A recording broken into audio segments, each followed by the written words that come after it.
And Christina meets me in the locker room, and I'm like, who is Jessica? So she's like, the one that just came here. And I was like, yes. Who is Jessica? So she's like, oh, she works at 10 Lizzie's down the block. And I'm like, yes, I keep hearing that. But call your friends, because I'm just trying to figure out who Jessica is to him. Red, red wine. Red, red wine. Only get better with time. Only get better with time. Red, red. Okay, so first of all, this was about, I want to say 4 years ago. This was 4 years ago, so understand that I have much grown since these dramatic days of my life. 4 years ago, I had first moved to Atlanta, and it's so crazy because like there's so much more to my life story, but I feel like moving to Atlanta was my version of a college experience. Like that is where I learned so much about the real world and really grew into myself. So that's why I always reference Atlanta, even though I was raised in Brooklyn and in Haiti. I feel like I really mainly reference like Atlanta and Haiti. But anyways, the point is, this was a while ago, so don't look at me differently when I tell you guys this story. I always have this rule about new places. Anytime that I'm in a new place that I'm going to be regularly, be it a program, be it a job, whatever the case may be, I always say that I have a boyfriend. Why? Because people just like new. Like men just like new, and they might not actually be interested in you. It's the fact that you're something new that they're really, really drawn to. So I started working at this job, and I made it clear to everyone, like, oh yeah, like I have a boyfriend back in New York. I'm good, not looking for anyone, not interested, right? The other thing though, the other reason why telling people that I had a boyfriend was like important was because I didn't want to be romantically involved with somebody that I work with. So for the sake of not ruffling any feathers, and you know, in case I get super famous and this is something that people reference back, we're gonna change the names for the story. So we are going to call my friend Christina, and we're going to call this boy Daniel. So Christina is like, yo, like Daniel is my bro, he's a really good dude. And at this point in time, Daniel knew that I wasn't actually in a relationship because he's very close with Christina. Christina's putting in a good word. And you know what, I'm like, all right, he's fine, he is kind of fine. He has really great manners, he's very, very sweet. Let me see. So Daniel and I eventually go on a date. So we go on a date, and it was really, really good. So by the third date, I want to have that conversation. I'm like, okay, so I need to know if you are seeing anybody else. Now, for the record, I also, when I had moved to Atlanta, I was experiencing like this intense heartbreak that I hope one day I will share with you all. But for now, the point is that like when I had moved to Atlanta, I didn't want, especially my first year, like I wasn't looking for a relationship, and I specifically didn't want to be in a relationship. Not looking for a relationship, and a relationship finding you is a different thing than being very, very clear and intentional in the fact that like I don't want a relationship. I was heartbroken in so many different ways that I needed to be in a space far away from home where I could really break myself down in order to become whole again. So a relationship was definitely not something that was at the forefront of my mind or at the top of my list or even on my list of the things that I needed to take care of to make me feel good. But when you are casually dating somebody, these are questions that you do need to ask. Like, are you seeing other people? Because, you know, health. My main thing is always like, which is a conversation that I realized that I haven't had recently, is I like to know my options. Like, give me my options. Let me know what's up. That way, if I look stupid, or if there is a moment that comes to embarrass me as a woman, as a female, as a young girl, that is a choice that I've made. Give me my options. Give me my options so that I can choose whether or not I want to deal with you, whether or not I want to be in this situation. And then when push comes to shove, at least I was really made aware. I asked him if he was seeing anybody else. He said no. I asked him if there was anybody else who was under the impression that they were seeing each other, because that's a thing. And he said no. And so I'm like, okay, is there any other female in the picture that I should know about? He said no. And I said, okay, great. So this works. And I let him know that, you know, even though we're seeing each other, I'm very, very big about my privacy. I had a lot of great professional relationships that I didn't want to jeopardize or taint by the potential relationship drama that just happens in a workplace. Like when we're at work, it's nothing more. He said, cool, we agreed, that was fine. All right, bam. So Daniel and I were seeing each other for about, I want to say like 4 months, like 3 to 4 months seeing each other. And I mean, we're going out on dates. I walk around the block away from our job and he takes me home every day from work, like drops me off. It's a really, really good situation. It is a good casual situation with a very good friendship attached to it. Because once again, I really wasn't looking for a relationship. So the first time that things started getting weird was one night he slept over and we both sleep with our phones under the pillow. And so I remember at like 12 something, his phone is like going off. And so it's vibrating under the pillow. And so he looks at it, he ignores the call, and he puts the phone back under the pillow, right? So I'm like, whatever. 2 days later, the same thing happened. So now his phone is like on charge and it's on the floor by the bed and his phone starts going off. So he looks at it, he ignores it, and then we go back to sleep. It's now 3 something and his phone is going off again. So I'm like, it might be an emergency. I think that you should answer that.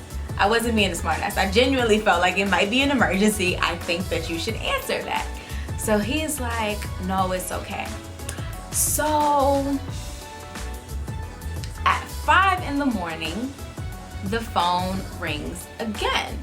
So this time I look over and across the screen, it says, damn it, what are we gonna call her? We're gonna call her Jessica. Across the screen, it says Jessica with a whole bunch of emojis. I mean, all the emojis. Hearts, kisses, dancing, girl, like all the hearts and all the colors. So I'm like, I'm confused. Okay. So the next day, we wake up and I was just like, who is Jessica? So he's like, what do you mean? I was like, who is Jessica? Because Jessica called you like 3 times last night and woke me out of my sleep. So I would like to know who Jessica is. So he's like, no, like that's my ex in Texas. She doesn't even live out here. I'm helping her with car stuff and she just be going through a lot and we're still good friends. So I'm like, all right, I can respect that because I have exes that I'm still good friends with, like where we maintain contact and things are very, very cordial between us. But the 3 a.m. phone calls, that doesn't happen at all. But whatever, I'm gonna let it rock. Obviously, I kind of feel away, but I'm reminding myself that like, you made it clear that you weren't gonna get emotionally involved in this situation. But emotionally involved and being disrespected are like two different feelings. Like, I could not be emotionally involved and still feel like I deserve some respect. I don't think I'm asking for too much. So he's like, oh, I can show you right now, like it's really not like that. Because I can tell by my tone and by the way that I was like processing it, that he knew that she's not buying it. So he's like, oh, we can call her back right now. And one thing I learned from all the movies in the world and this situation, now that I'm thinking about it, whenever a guy goes, oh, we can call her right now, for them, that's their bluff. So if you take that moment, you be like, well, he wouldn't be saying that we can contact this person if it's true. Girl, call the bluff. Call the bluff. I wish I had called the bluff. Call the bluff, because if he is telling the truth, then great. But if he's not, you'll find out instantly in that moment when you call that person. Me, young, no clue, didn't watch enough movies, I'm like, it's fine, we don't have to call her. All right. So the middle of the night phone call stopped. The next week, we are at work. So we're at work and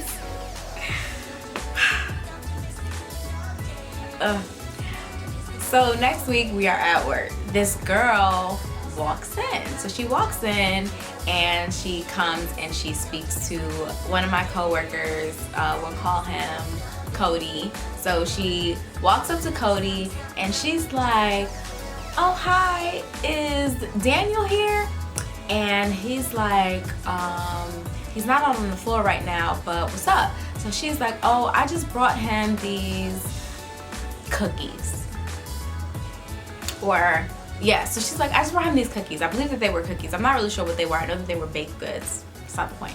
Point is, some female brought this male that I'm dealing with baked goods.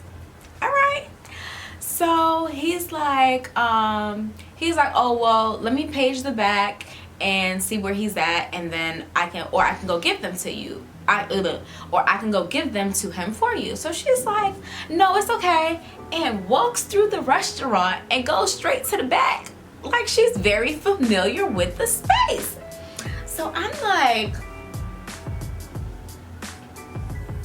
okay. She goes to the back, she drops off those baked goods, and she comes back out. She says thank you and goodbye to Cody, and she leaves.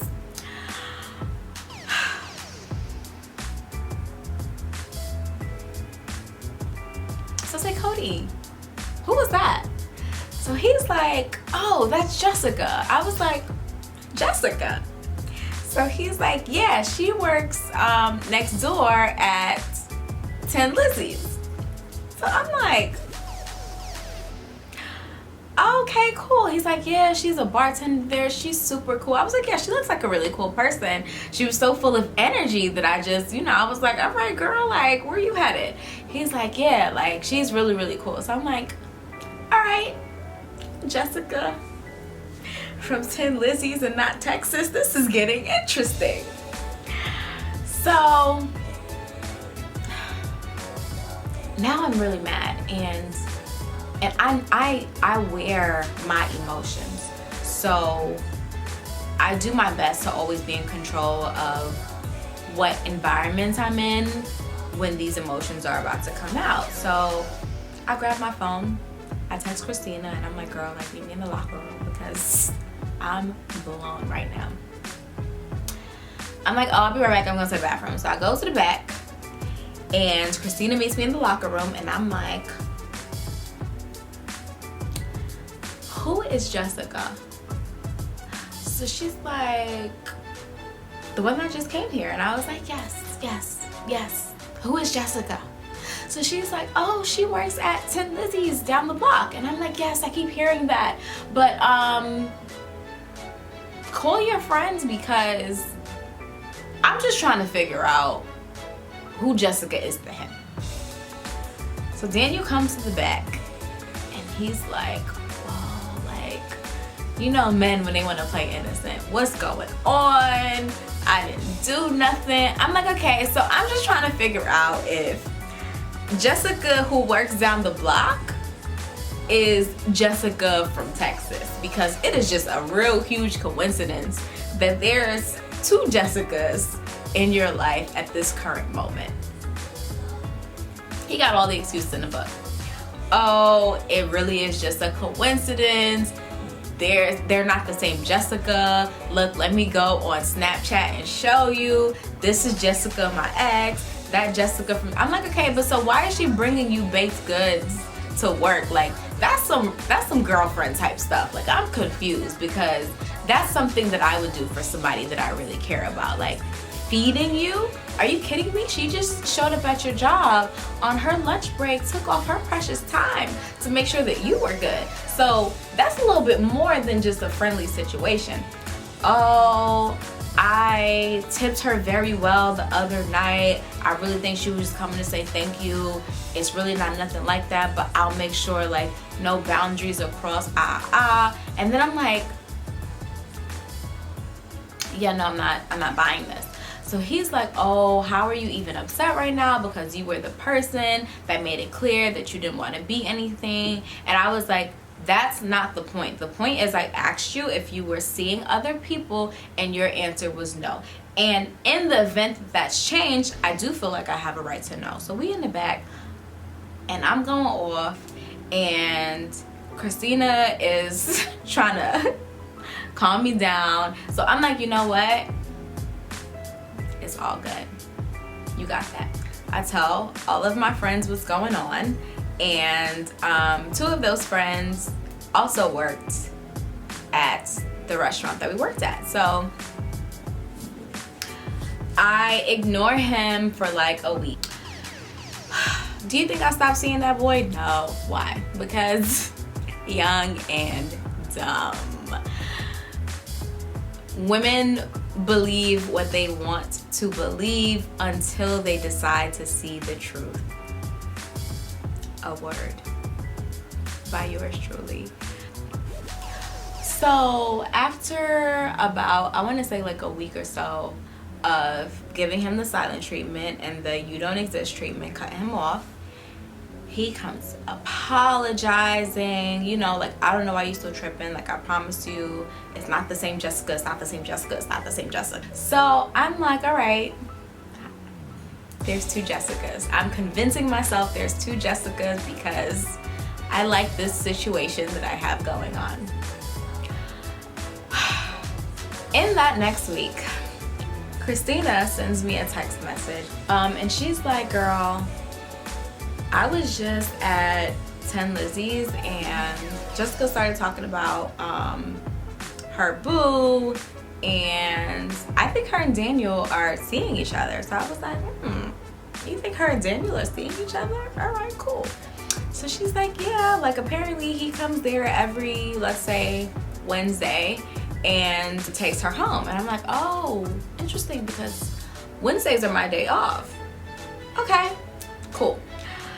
So Wednesday comes, and of course, how female loyalty works. Christina texts me and she's like, yeah, he's definitely here.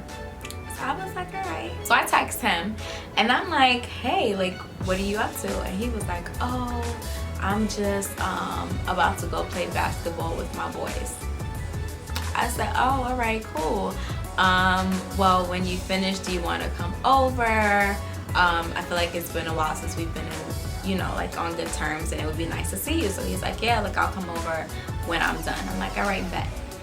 Now, mind you, I'm having two different conversations. So Christina's telling me that he's at the bar. He's telling me that he's playing ball. So what do you think I do? I get in a car. So I pop up at 10 Lizzie's. We're at her bar. He's sitting, Daniel's sitting here. Daniel's friend is sitting to his right. And then I sit right next to Daniel's friend. So there's just one person in the middle of us. I don't say a hey, a hello, or nothing. And now Christina and another one of our friends are sitting next to me. So Jessica's the bartender. Jessica pours me up. I was like, yeah, like I would like a margarita, whatever the case may be. Daniel is on the other side of his friend, pissed. He is so upset. He gets up and he's like, ladies, greets me and my friends, like, ladies, and chucks up the deuces to Jessica and taps his friend, and they both walk out. So obviously I'm like, yeah, you just got caught in all your lies. I get my margarita. Jessica made a great margarita, by the way. I get my margarita. I'm sipping, I'm drinking, and Christina and our other friend, like, we are just weak. And I was like, yo, like, I really can't believe this. So obviously Jessica has no idea what's going on. She hasn't been put on game at all, and there's nothing in our behavior that would suggest that something is wrong. Like, it's just weird to her that he had walked out, I'm assuming, right? So I gave it about 5 minutes, and I was like, hey, can I ask you a question? And she was like, yeah, what's up? And I was like, how do you know Daniel? So she obviously taken aback, because, so she's like, that's my boyfriend. And I was like, oh, how long have you guys been together? And she was like, oh, we've been together about 6 months now. So I was like, oh, okay. So she's like, how do you know Daniel? And I was like, well, Daniel and I have been seeing each other for about 6 months. And this is awkward. So she's like, oh, really? And I was like, yeah. And she's like, well, yeah, we've been together we got back together 6 months ago, and like, we dated each other all last year. So I was like, oh, okay, well, that's definitely your man, sis. So I'm like, well, your name popped up on his phone the other day, and when I asked him who you were, he said that you were his ex in Texas. So she's calling him and calling him in front of us, and he's not answering. So I text him and I was like, so Jessica from Texas is not Jessica that works down the block from us. So he's like, no, I don't care what she tells you, she's crazy. I don't know her like that, like, I don't mess with her like that. So I hand sis my phone, and I was just like, so I don't want him at this point, but I do want to get to the bottom line of him dealing with the both of us at the same time, because I don't do those. So she was like, wait, what? So she FaceTimes him off of my phone, and he answers, which him ignoring her calls makes it even worse. So he answers. So she starts going off. I'm crazy. You don't know me. Going off. He hangs up. And she's blown. Now, mind you, she's still on the clock. Like, the restaurant is still open. She has other guests at the bar. She's pissed. So I feel, young me, I'm like, mission accomplished. And so I text him and I was like, yo, like, I never want to see you again. Like, when we at work, please act like you don't know me. So of course he brings it back up. You were the one who said that we weren't gonna be anything, and to keep it platonic and blah blah blah. Like, he's like, you were the one who said that you didn't want to be anything. You were the one who didn't want to be my girlfriend. I'm like, that's not the point. The point was that I told you that if this was going to be a thing, it was an exclusive thing. Like, I'm not seeing nobody else. If you're seeing somebody else, I should know. By the end of this, he comes back and she's so upset. She starts throwing ice at him. She's screaming, cursing, carrying on, and I'm just sitting there drinking my margarita, enjoying the show, but from the perspective of like that's what you get, like as far as him. So when I got home later that night, I was really thinking about her emotional reaction, and I realized that I was wrong. And the reason why I was wrong was because I went to this girl's job, and I knew what I was walking into. I knew what could potentially go down, and she wasn't at all aware. She didn't at all have the opportunity to really, I guess, process this situation in private. She didn't have the opportunity to have an emotional reaction in a safe space. And so I provoked her. And obviously in that moment, as it's happening, my aim wasn't to hurt her, but I also remember a time where, because I reacted emotionally to a situation, I hurt another female. That's another story for another time. When your goal is to shift the world, I guess, of the man who is at the center of all of this. And I'm like, he was not even worth any of that energy, and you know that. And not to say, I mean, obviously in hindsight I feel like, oh, like you're mad trash, but up until that point, up until the point of recognizing like, damn, like there's another woman in the picture, he wasn't a bad person. We were cool, but this wasn't somebody that I was in love with. This wasn't somebody that I would change the course of my life for. This wasn't someone that I was feeling intense emotions for, where that behavior was warranted. And so I say that to wrap it all up, not everybody is worth your crazy. When I think of being referred to as crazy or psycho or too emotional, I think of the intense amount of passion that you feel for someone, that all logic really does go out the window, and you are really just acting off of pure love. And sometimes that love is not good. Sometimes that love is not a love that you need to hold on to. But everybody doesn't deserve to have the power to get the best of you. When you find yourself in those situations, and when you are reacting emotionally, emotional reactions are for people who really do have the best of you, and you can't help it.